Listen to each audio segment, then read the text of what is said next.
sebenarnya kan Yusuf Mansur ini selalulah kalau mereka membuat bisnis itu selalu bertingkat-tingkat. Nah, PT-nya sendiri misalnya ada PT sendiri, terus kemudian Yusuf Mansur yang presentasi, terus kemudian yang menerima uangnya disuruh BMT, kemudian BMT cari kaki tangan lagi, misalnya seperti Yuda untuk sebagai marketing, cari-cari orang yang untuk berinvestasi. Itu memang sudah by design karena kalau ini nanti jadi perkara, orang akan dilempar ke sana kemari begitu. Sebelum lanjut, silakan share video-video dari kami untuk saudara-saudara terdekat kalian agar pikirannya terbuka dan tidak ada lagi yang terpedaya dengan pola-pola seperti ini. Mari buka mata, terima kenyataan, dan menuju arah kebenaran.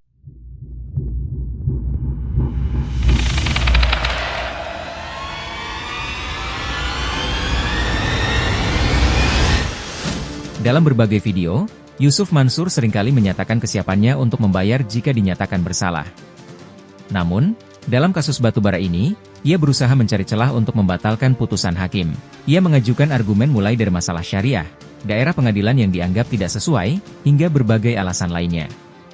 Selain sebagai strategi untuk memperlambat proses, usaha Yusuf Mansur ini ternyata juga berujung pada terhentinya dan hilangnya perhatian terhadap kasus lain yang seharusnya ia hadapi. Pengalihan isu dan pengurangan atensi publik akibat proses yang terus-menerus diulur menjadi hal yang semakin mencolok. Lagian di pengadilan mah bukan menang kalah. Kalau gua kalah gua disuruh bayar gitu doang kan. Lah kalau disuruh bayar kan dari dulu gua bilang, ngapain lu ke pengadilan? Rumah gua aja kalau disuruh bayar mah.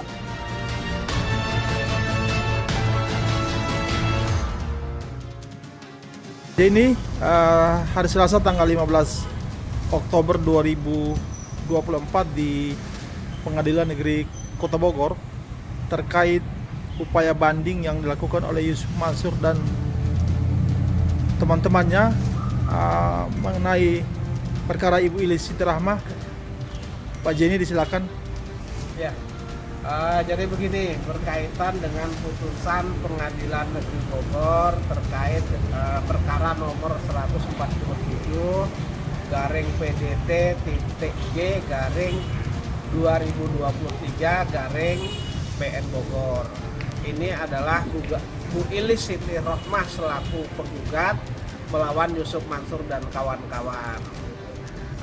Berkaitan dengan putusan tersebut, itu Pengadilan Negeri Bogor itu mengabulkan gugatan daripada Bu Ilis. Tapi sebagian. Yang menjadi poin dari putusan tersebut adalah menghukum tergugat yaitu para tergugat yaitu Yusuf Mansur dan kawan-kawan untuk membayar kerugian material sebesar 4.075.000.000. Terhadap putusan tersebut maka ternyata Yusuf Mansur banding, ya kan? Kemudian tergugat 4 juga banding, Dwi Yuda Andi juga banding begitu, Pak. Jadi cuma dua pihak yang banding. Betul, jadi dua pihak yang banding begitu. Kalau Yusuf Mansur ini kan sebenarnya mereka mengatakan kalau kalah tinggal bayar aja, ternyata juga banding, tapi nggak masalah karena ini kan proses hukum kan. Iya. Pak Jenny, materi banding Yusuf Mansur dan Dwi Yuda itu apa, Pak? Sampai dengan saat ini kalau Yusuf Mansur hanya menyatakan banding saja, sementara memorinya Yusuf Mansur tidak mengajukan, tidak menyerahkan memori, artinya keberatan mereka di mana tidak menyerahkan. Itu boleh ya, Pak? Ya, boleh. Jadi itu hak tapi bukan kewajiban. Dalam sidang lanjutan, salah satu tergugat, Dwi Yuda Andi, menyatakan bahwa dirinya menerima uang titipan, bukan investasi. Zaini, sebagai kuasa hukum korban, segera menanggapi dengan pertanyaan kritis. Ia menegaskan bahwa jika uang tersebut memang titipan dan kemudian diinvestasikan, tindakan itu justru melanggar hukum. Zaini juga mempertanyakan mengapa uang tersebut harus dititipkan kepada Dwi Yuda Andi, padahal seharusnya bisa langsung disalurkan ke BMT tanpa melalui pihak ketiga. Menurutnya, Alasan Dwi Yuda tidak masuk akal dan terkesan sebagai pembenaran yang tidak substansial. Di luar persidangan, banyak netizen menyadari bahwa pernyataan tergugat semakin memperkuat keyakinan mereka bahwa pengumpulan uang oleh jamaah Masjid Darussalam memang benar adanya. Namun, prosesnya tampaknya sedang diputarbalikkan oleh tergugat. Hal ini mengarah pada kesimpulan bahwa pernyataan Yusuf Mansur, yang menyatakan bahwa pengumpulan dana investasi batubara itu tidak ada, dirinya tidak terlibat, dan bahwa para korban hanyalah pembohong, adalah sebuah fitnah besar. Ya. Kalau Dwi Yuda Andi itu menyerahkan memori,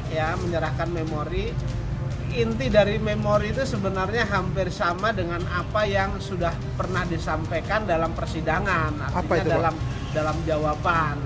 Ya. Nah, mereka mengingkari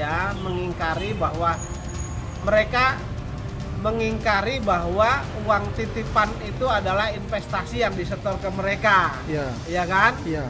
Tetapi mereka mengatakan itu hanya uang titipan kok, saya hanya dititipin saja begitu. Iya. Padahal itu kan investasi melalui mereka begitu. Iya. Terus yang Pak Zeni jawab dari memori banding mereka apa, Pak? Tanggapan atas hal tersebut, maka saya itu bukan uang titipan, ya kan? Iya. Kalau uang titipan kemudian itu diinvestasikan oleh Yuda, malah itu jadi perbuatan melawan hukum kan? Iya kan? Tapi itu bukan uang titipan, tapi uang investasi, di mana Yuda, Yusuf Mansur dan kawan-kawan ini adalah sebagai pihak yang melaksanakan bisnis itu. Iya. Jadi hari ini kontra memorinya dimasukin Pak Zeni ya? Sudah kontra memorinya sudah saya masukkan. Jadi intinya sebenarnya kan Yusuf Mansur ini selalulah kalau mereka membuat bisnis itu selalu bertingkat-tingkat. Nah, PT-nya sendiri misalnya ada PT sendiri, terus kemudian Yusuf Mansur yang presentasi, terus kemudian yang menerima uangnya disuruh BMT, kemudian BMT cari kaki tangan lagi, misalnya seperti Yuda untuk sebagai marketing, cari-cari orang yang untuk berinvestasi. Itu memang sudah by design karena kalau ini nanti jadi perkara, orang akan dilempar ke sana kemari begitu. Dan terjadilah di pengadilan Bogor ini ya, Pak? Ya, seperti itu. Makanya Yuda mengatakan saya itu hanya ketitipan untuk menyampaikan. Kan nggak mungkin dalam suatu bisnis mereka ketitipan. Kenapa kalau itu harus dimasukkan ke sana? Tidak ada campur tangannya Yuda, ya langsung saja masukkan ke BMT kan begitu. Dari logika kerangka berpikir, bukan orang hukum saja tahulah. Pak Zeni, ini pengadilan tingginya di mana nih, Pak? Pengadilan tingginya di Bandung. Bandung ya, Pak? Bandung, ya. Oke. Pak, kira-kira berapa lama hasil dari pengadilan tinggi ini akan keluar? Ya, kita tidak bisa memastikan, tapi harapannya secepat mungkin, Pak. Oke. Pak Zeni, makasih banyak ya perjuangannya. Baik, ya. Kita laporkan terus perkembangan perkara banding ini ya, Pak. Baik. Oke, Pak. Makasih, Pak. Mengadili dalam eksepsi, menolak eksepsi tergugat 3 dan tergugat 4 seluruhnya dalam konvensi pokok perkara. 1. Mengabulkan gugatan tergugat untuk sebagian. 2. Menyatakan tergugat 1, 2, 3 dan 4 tindak jadian prestasi. Tetapi saya ingin menagih janji Yusuf Mansur, komitmen dari Yusuf Mansur. Dia mengatakan kalau ada putusan pengadilan yang menyatakan saya salah dan saya harus membayar, Yusuf Mansur akan membayarnya. Hari ini Yusuf Mansur, Jam'an, engkau sudah kalah di Pengadilan Negeri Jakarta Selatan. Tepati komitmenmu itu. DPN itu memang ngaco. Marah-marah kalau DPN dia. Kata Yusuf Mansur, dia tidak pernah itu menawarkan di masjid di apa.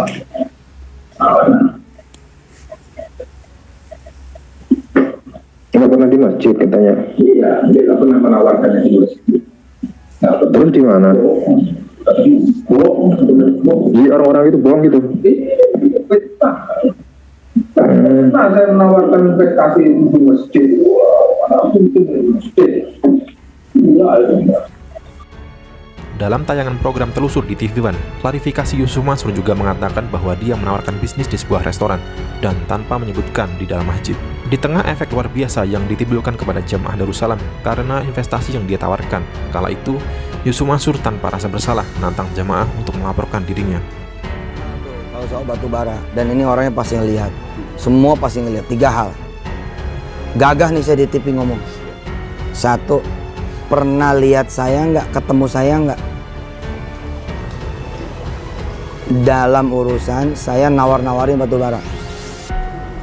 Kalau ketemu di ceramah, beda dong bos. Gua ketemu kok sama si Ustadz. Si Ustadz ada orang batu bara kok. Ya beda dong bos, mana gua tahu juga dia penipu. 1, bener-bener saya nyewa restoran, lalu saya bilang, ini ada bisnis batu bara bagus, lo ikut. 1. 2, irisannya tadi sama yang tadi, pernah dengar langsung nggak dari saya?